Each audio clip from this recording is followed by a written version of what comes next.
ስንቶቻችን እናምናለን? የምር በውስጣችን የራሳችንን ብቻ ሳይሆን የዓለምን ገጽታ ሊቀይር የሚችል እምቅ አቅም እንዳለን? እርግጥ ነው አንተም እኔም ይህንን ልብ አንለው። ግን እስኪ በአንድ ምሳሌ ላሳይህ። ታውቃለህ አይደል? አንዲት የባህር ዛፍ ለማየት እንኳን የምታስቸግር ደቃቃ ፍሬ ያለች።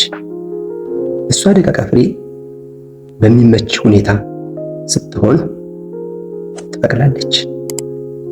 ሙቀት፣ አየር፣ እርጥበት። መብቀል ብቻ ግን በቂ አይደለም፣ ማደግ አለባት። ለማደግ ለመብቀል ካስፈልጋት በተጨማሪ ማዕድናት ያስፈልጓታል። እነዚህን ነገሮች አንድ ላይ አድርገን ብናስቀምጣት መብቀል ብቻ ሳይሆን ታድጋለች። አድገም ያን ለማየት የሚያስቸግረውን ትልቁን የባህር ዛፍ ትሆናለች ማለት ነው።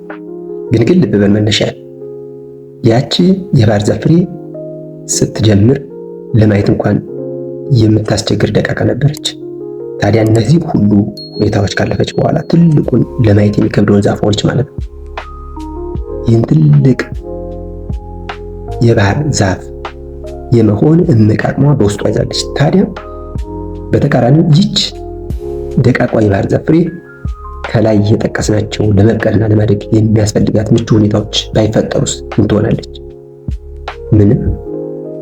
እንዲሁ ባለችበት ትቀመጣለች።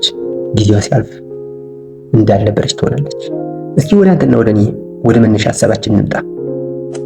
አንተም እኔም በውስጣችን መጀመሪያ እንደነገርኩህ የእኛም ብቻ ሳይሆን የዓለምን ገጽታ ሊቀይር የሚችል እምቅ አቅም አለ።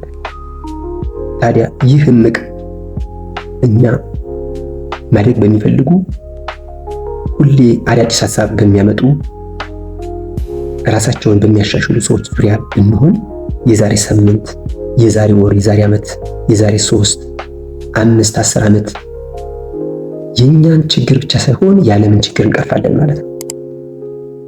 ግን ተኝተንበታል። ልብ በል።